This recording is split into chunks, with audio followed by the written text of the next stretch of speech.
Na začiatku ani organizátori neverili, že Krajské srdce na dlani sa dočká svojho 10. jubilea.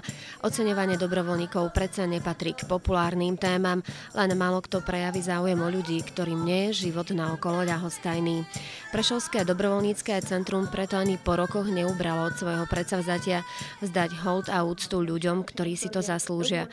A v spolupráci s Prešovským samosprávnym krajom sa im podarilo oceniť dobrovoľníkov aj tento rok. Cieľom nášho podujatia je počiarknúť a možno aj vyvážiť to zlo, ktoré v tých informačných tokoch cítime. To bol taký ten štartovací impuls, ktorý sme robili. A nemali sme takú ambíciu vydržať možno tých 10 rokov a ani sme neverili, že každý rok sa nám niekto prihlási. Čiže išli sme s takou myšlienkou, že to bude bienále.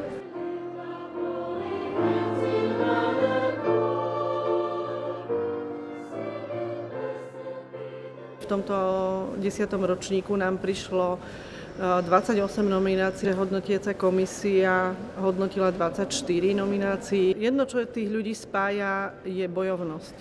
Chuť proste popasovať s tým problémom, ktorý v tej danej lokalite je. Mne sa práve páči na tomto našom oceňovaní, že je veľmi rozmanité a že sa nesústreďuje treba iba na problematiku sociálnych služieb, ale že sa sústreďuje veľmi široko aj na oblasť kultúry, životného prostredia.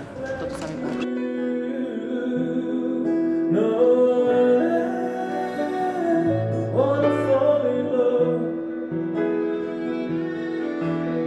Porota napokon ocenených rozdelila do dvoch kategórií.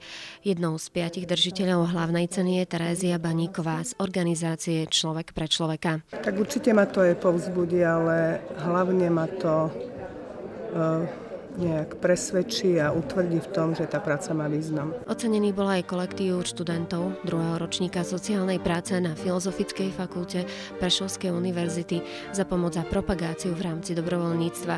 Mimoriadne ocenenie získali ďalší 4 dobrovoľníci. Toto ocenenie je taká asi maličká perlička. Pre mňa najviac znamená, keď som s mladými ľuďmi a vidím tie srdcia, takú plnú radosť ľudí. A toto je také symbolikum toho všetkého.